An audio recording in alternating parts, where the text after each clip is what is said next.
Bismillahirrahmanirrahim. Assalamualaikum warahmatullahi wabarakatuh.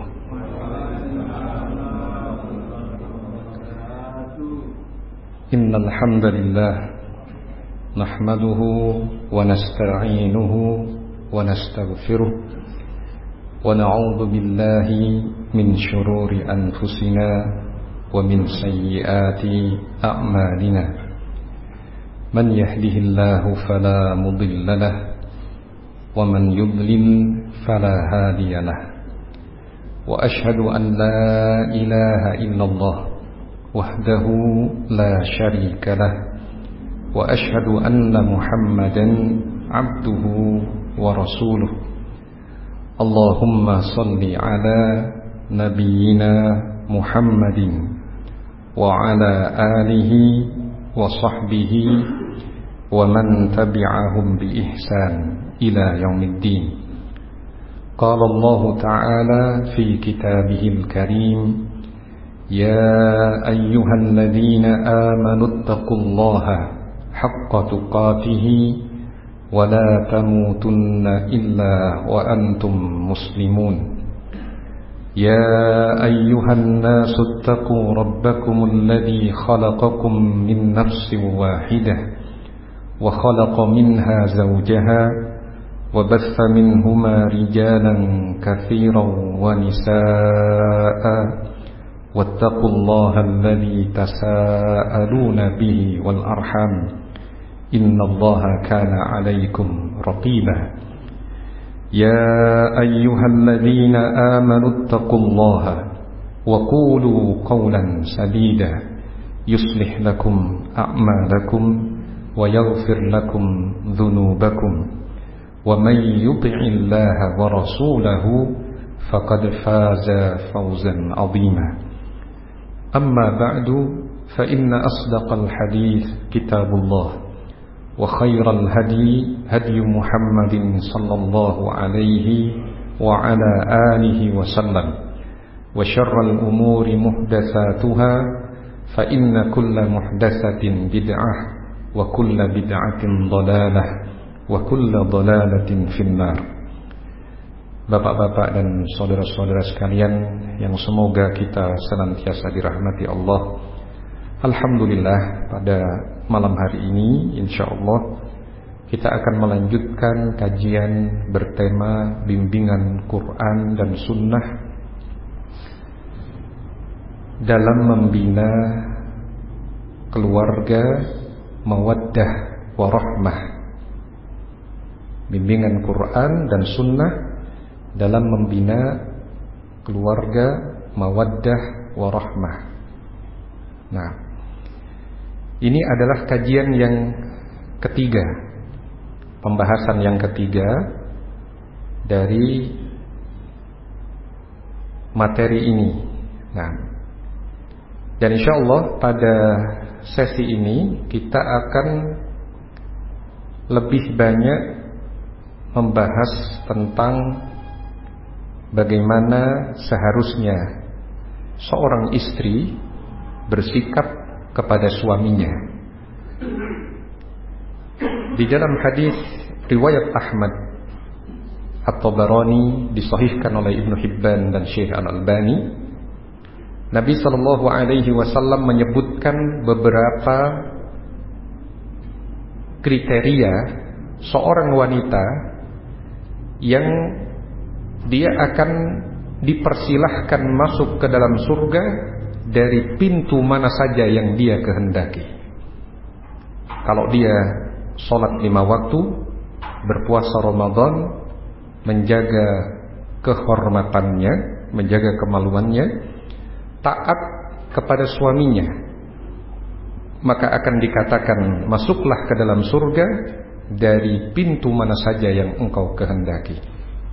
Idza shallatil mar'atu khamsaha, jika seorang wanita sholat 5 waktu, wasamat syahroha, berpuasa di bulan Ramadan, wahafizat farjaha, dia menjaga kemaluannya, tidak pernah melakukan perbuatan-perbuatan zina dan yang dilarang oleh Allah, wa ata'at zaujaha, dia taati suaminya, qila laha, akan dikatakan kepadanya, udkhulil jannata min ayyi abwabil jannati syi'ti, silahkan masuk surga dari pintu mana saja yang engkau kehendaki. Dan di dalam hadis yang lain dijelaskan bahwa suami itu adalah surga ataupun neraka bagi istri. Disebutkan di dalam hadis riwayat An-Nasa'i. Nah, hadis riwayat An-Nasa'i, Nabi SAW menyatakan, unduri aina anti minhu fa innahu jannatuki wa naruki. Unduri, perhatikan, aina anti minhu, di mana posisimu terhadap suamimu, fa innahu jannatuki wa naruki, karena suami itu adalah surgamu atau nerakamu. Nah, ini hadis riwayat An-Nasa'i. Apa maksudnya suami adalah surga atau neraka bagi istri? Dijelaskan oleh Al-Imam As-San'ani rahimahullah, ridahu sababu dukhulikil jannah, keridhaan suami adalah penyebab engkau masuk surga, wahai istri. Wa sukhtuhu sababun nar, dan kemurkaan suami menyebabkan engkau masuk ke dalam an-nar. Ini penjelasan Al-Imam As-San'ani rahimahullah di dalam kitab At-Tanwir Syarah Al-Jami'is Shaghir. Nah, pernah ada seorang bapak-bapak datang kepada Nabi sallallahu alaihi wasallam membawa putrinya, karena putrinya ini tidak mau menikah. Setelah dihadapkan kepada Nabi sallallahu alaihi wasallam,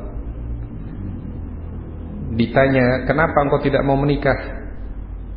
Wanita itu menyatakan, saya tidak akan mau menikah sampai Anda jelaskan kepada saya apa hak suami terhadap istri.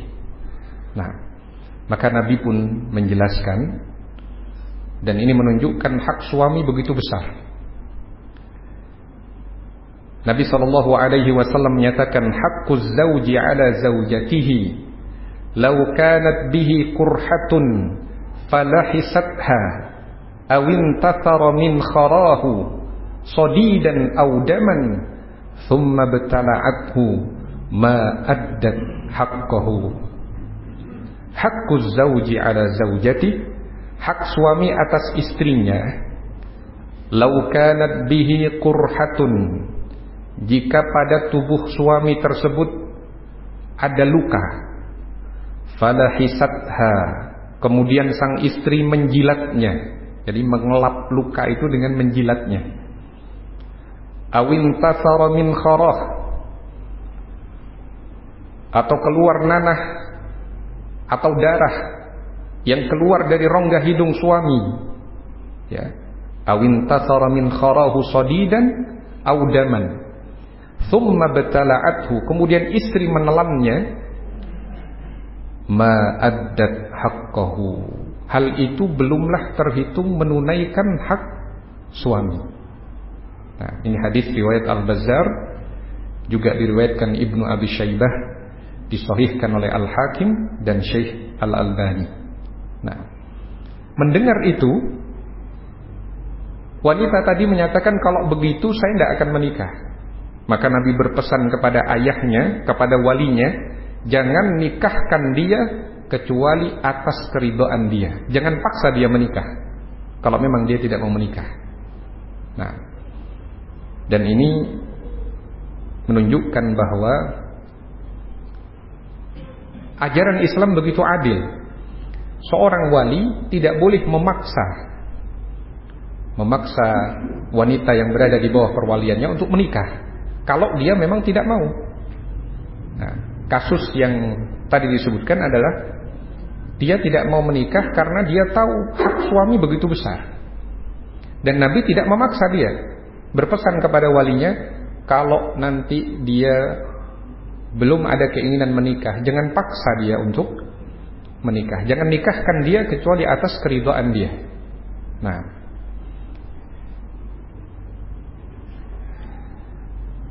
kemudian juga yang menunjukkan besarnya hak suami adalah Nabi menjelaskan apabila beliau boleh memerintahkan kepada seorang untuk sujud kepada selain Allah, niscaya beliau akan perintahkan istri sujud kepada suaminya. Fa inni law kuntu amiran ahadan an yasjuda li ghairillah la amartul mar'ata an tasjuda li zawjiha. Kalau seandainya aku boleh memerintahkan seseorang untuk sujud kepada selain Allah, niscaya aku akan perintahkan seorang istri sujud kepada suaminya. Walladzi nafsu Muhammadin biyadih, demi Allah yang jiwa Muhammad berada di tangannya, la tu'addil mar'atu haqqa rabbiha hatta tu'addiya haqqa zawjiha. Seorang wanita tidaklah menunaikan hak Rabbnya hingga ia menunaikan hak suaminya. Seorang wanita yang sudah bersuami tidak terhitung menunaikan hak Tuhannya kalau dia tidak menunaikan hak suaminya. Nah, beda dengan wanita yang belum menikah. Hak orang tua yang terbesar. Tapi ketika dia sudah menikah, hak suami lebih besar dibandingkan hak orang tua. Meskipun suami jangan sampai menghalangi istrinya bersilaturahim, menyambung hubungan baik dengan orang tua maupun kerabat-kerabatnya yang baik. Nah, jadi ini termasuk besarnya hak suami. Nah, jadi materi ini sebenarnya adalah materi-materi yang kaitannya dengan nasihat untuk istri. Kalau istri menampakkan nusyuznya, maka disebut dalam ayat Al-Quran, fa'idhuhunna, berikan nasihat kepadanya. Maka ini bagian dari poin-poin nasihat. Sehingga bagusnya itu istri banyak kita beri nasihat, kita sampaikan ilmu saat kondisi normal, ya, saat kondisi normal. Sehingga ketika kita menyampaikan nasihat kepada dia, itu tidak terkesan untuk kepentingan kita, tapi memang kita ingin menyampaikan ilmu. Nah, bisa jadi seorang istri tidak menjalankan kewajiban sebagai seorang istri ketika dia kurang mendapatkan asupan nasihat itu secara optimal. Nah, demikian juga kita perlu untuk membekali putri-putri kita dengan nasihat-nasihat ini, karena mereka akan menjadi para istri nantinya. Nah, dan di dalam hadis yang lain disebutkan ada 3 golongan yang tidak diterima sholatnya. Ada 3 golongan yang tidak diterima sholatnya. Salatatun la tujawizu sholatuhum adanahum. Ada 3 kelompok orang yang sholatnya tidak akan melewati telinganya. Artinya amalnya tidak naik untuk diterima Allah. Yang pertama, al-abdul abiqu hatta yarji'ah, hamba sahaya yang lari dari tuannya hingga ia kembali. Hamba sahaya ini tidak menjalankan kewajiban, bukan karena didolimi oleh tuannya, bukan karena diancam sehingga terancam keselamatannya, bukan. Normal kondisinya dia lari meninggalkan tanggung jawab sebagai hamba sahaya, maka terancam tidak diterima sholatnya sampai dia kembali. terancam tidak berpahala salatnya. Yang kedua, wamra'atun batat wa zawjuha 'alaiha sakhitun. Seorang wanita yang melewati waktu malam dalam keadaan suaminya marah. Ini marah dalam hal yang tidak bertentangan dengan syariat. Jadi memang istri telah mendolimi dan melukai hati suami. Nah, ketika seorang wanita melewati malam dalam keadaan suaminya marah karena suami direndahkan atau suami misalkan didolimi, ya, atau istrinya tidak menjalankan kewajiban, maka wanita yang melewati waktu malam dalam keadaan suaminya marah itu terancam tidak diterima sholatnya saat itu. Nah, kemudian yang ketiga, wa imamu qaumin wa hum lahu karihun, dan orang yang mengimami suatu kaum yang kaum itu membencinya secara syar'i. Nah, misalnya ada imam buruk akhlaknya, banyak berbuat dosa besar, ya. Kemudian dia memaksakan diri jadi imam. Padahal mayoritas makmum merasa kamu tidak pantas jadi imam. Karena orangnya tidak baik akhlaknya, orangnya banyak melakukan dosa besar, suka menyakiti orang, misalkan. Ketika dia memaksakan diri untuk jadi imam, padahal sudah nampak penolakan dari mayoritas orang, bisa jadi sholatnya tidak diterima. Berbeda dengan seorang imam yang tidak ada masalah secara syar'i. Dia orang yang baik, tapi justru yang membenci dia adalah orang-orang yang jahat. Orang-orang yang mungkin pernah dinasehati dengan baik tapi tidak mau menerima, misalkan. Maka yang demikian ini tetap akan diterima sholatnya. Nah, jadi ini ada 3 golongan yang tidak diterima sholatnya. Di antaranya adalah istri yang melewati malam dalam keadaan suaminya marah. Nah, berikutnya adalah salah satu karakter wanita penghuni surga. Masya Allah, kalau nanti perempuan membaca hadis-hadis ini, kok kayaknya ideal sekali Ustaz. Nah, yang memang itu yang disampaikan Nabi SAW. Kalaupun kita tidak bisa mencapai kesempurnaannya, setidaknya kalau Nabi menyatakan saddidu wa qaribu, segala perintah Allah dan Rasulnya itu berusahalah engkau tepat sesuai dengan perintah itu. Kalau tidak mampu, dekati, berusahalah untuk mendekati. Kalau tidak bisa optimal 100%, upayakan lebih dari 70%, 75%, di atas itu, meningkat terus sesuai dengan perkembangan kita, perkembangan ilmu, amal soleh. Nah, di antara salah satu karakter wanita penghuni surga, yang ini bisa jadi surga dunia bagi suami, kalau ada wanita yang demikian. Ala ukhbirukum binisaikum min ahlil jannah. Maukah kalian aku tunjukkan wanita-wanita penghuni surga? Al-wadud, yaitu wanita penyayang. Al-walud, wanita yang subur, banyak anak.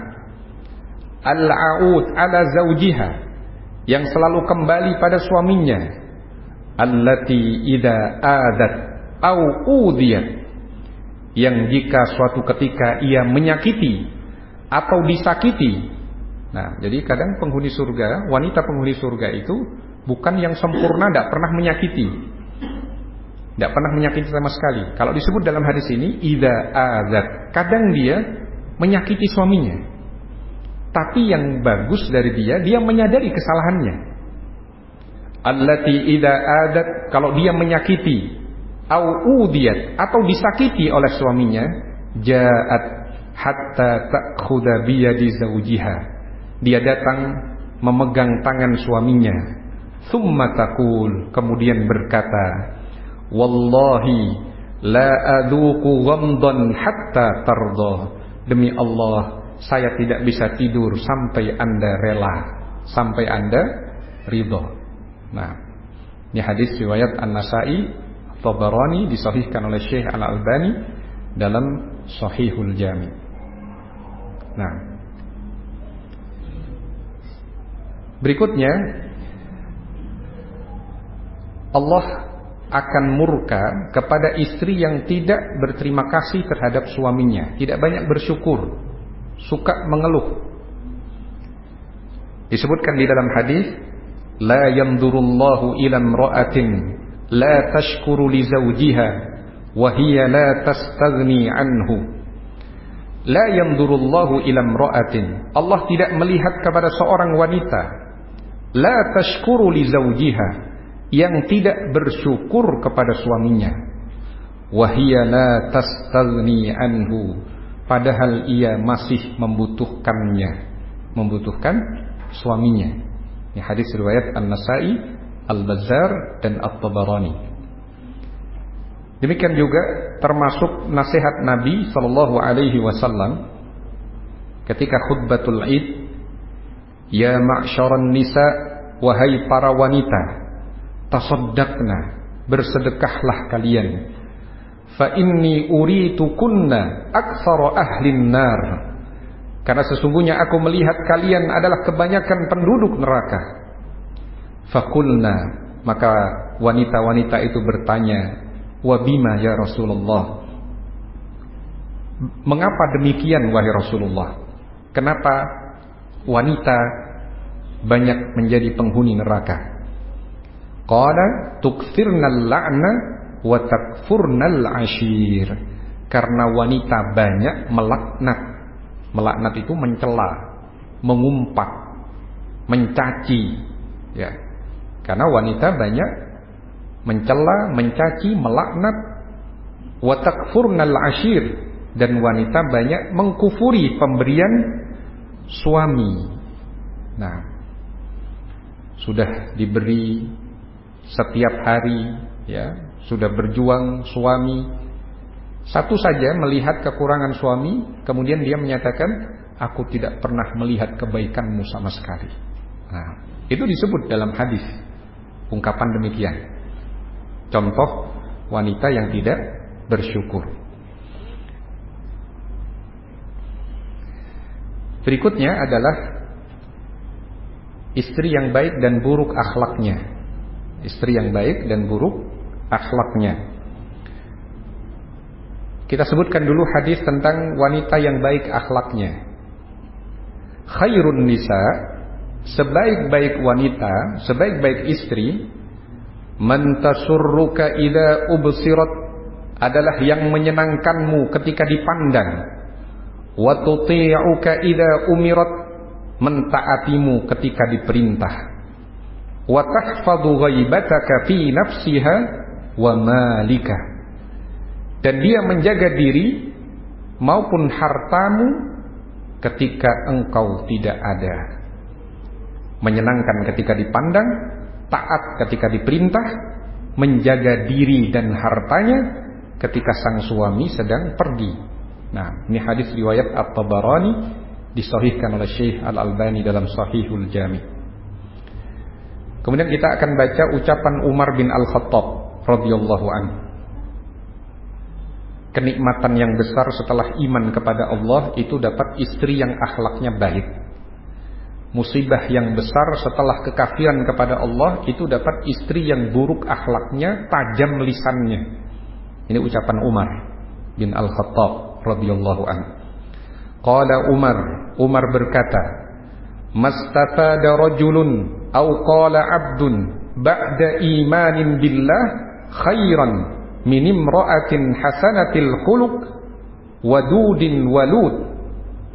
Tidaklah seorang laki-laki atau seorang hamba mendapat manfaat kebaikan yang lebih besar setelah iman kepada Allah dibandingkan dia mendapat istri yang baik akhlaknya, penyayang, lagi subur, banyak anak.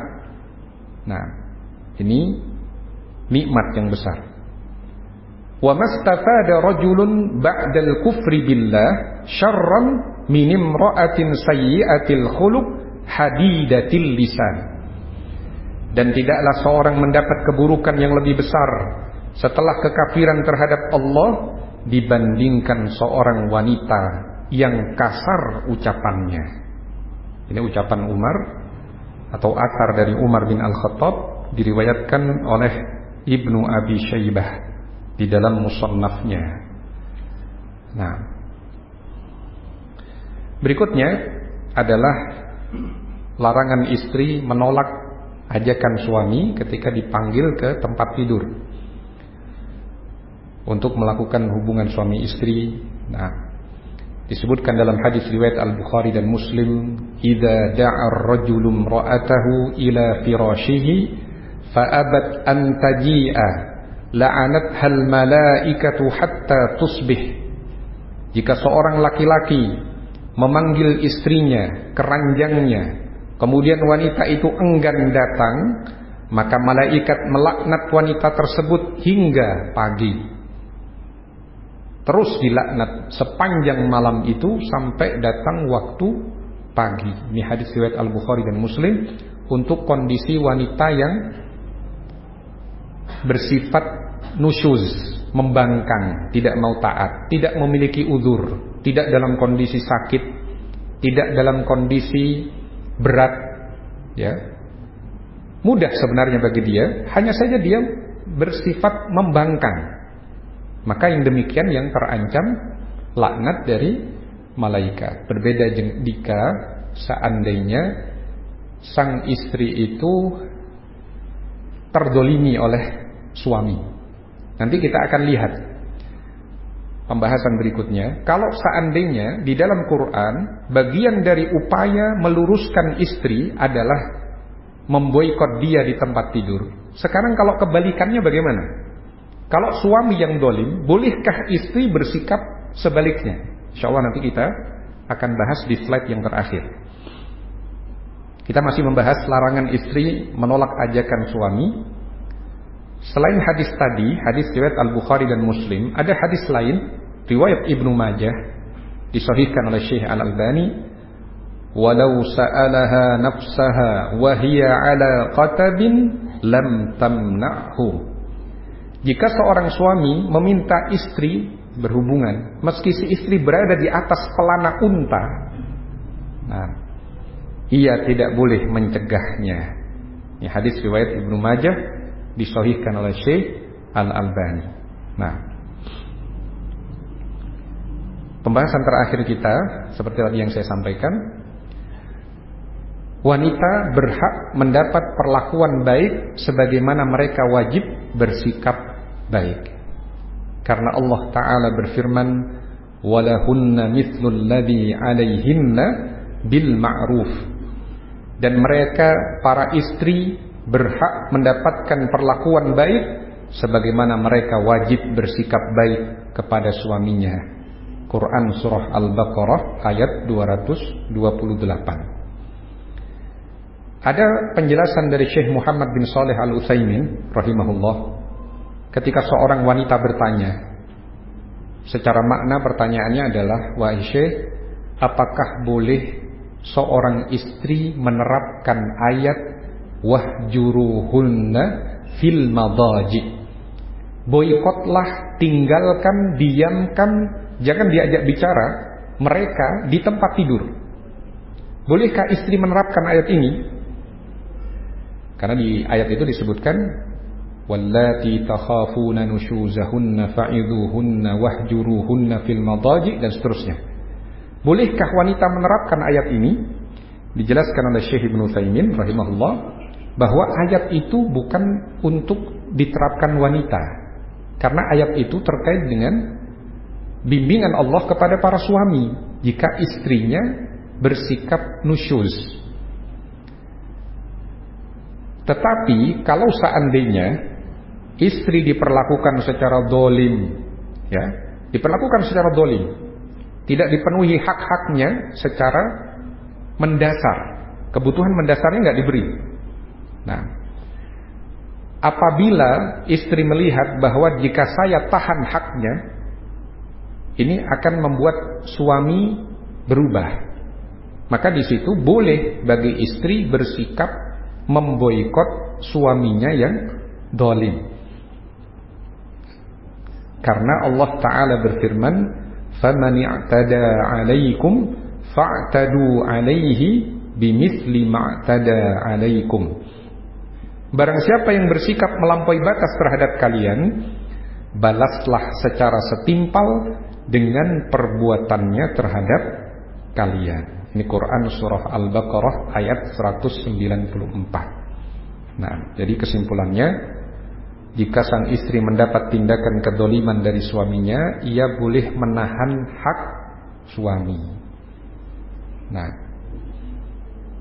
jika dirasa dengan cara demikian kondisinya akan membaik, jika diduga kuat. Nah, baik, ini pembahasan kita. Selesai pembahasan kita tentang bimbingan Quran dan Sunnah dalam membina keluarga mawaddah warahmah. Mungkin ada yang perlu disampaikan sebelum kita akhiri. Barakallahu fikum. Nah. Ya, Ustaz. Ya. Assalamualaikum warahmatullahi wabarakatuh. Waalaikumsalam warahmatullahi wabarakatuh. Menarik sekali tema kita dari awal hingga malam hari ini. Kami terus Nah. tentang membina rumah tangga mawaddah warahmah. Betapa besar dan betapa berat tugas atau pengorbanan seorang istri, ya Ustaz, ya. Nah. Dari awal tadi sampai menjelat lukanya, menanam, setelahnya kan seperti itu, betapa besarnya mulia tugas seorang istri. Tetapi ada suatu hal jika suami ini permintaannya bisa ditolak oleh istri. Ini bagaimana, Ustaz? Contohnya, saya open bicara ini, Ustaz. Kalau suami ingin menikah kembali, begitu. Nah, barakallahu fikum. Ya. Tetapi istri, mana ada seorang istri yang mau untuk dimadu, begitu, Ustaz. Iya. Nah, ini kan tentunya menolak. Apakah tolakannya ini dianggap tidak taat terhadap suami? Nah, ini hukumnya bagaimana jika menolak? Nah. Realitanya kebanyakan begitu memang, Ustaz. Ya. Lalu yang kedua tentang perjodohan tadi, kan si orang tua tidak boleh memaksa kepada si anak, kan gitu ya. Ya. Bagaimana kalau perjodohan atau pernikahan yang dijodohkan begitu? Sebenarnya menolak si anak wanita ini sebenarnya gitu. Tapi hanya untuk menyenangkan kedua orang tuanya, mereka isuki aja, ikut-ikut saja.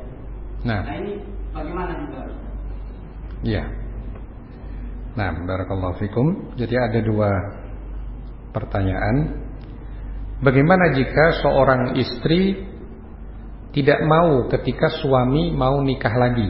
Ya. Nah, dalam kondisi sebenarnya istri tidak punya hak untuk melarang. Secara asal tidak punya hak untuk melarang jika memang suami memiliki kemampuan. Memiliki kemampuan secara finansial, memiliki kemampuan untuk mencukupi nafkah lahir maupun batin, ya. Itu tidak ada hak sebenarnya bagi istri untuk melarang.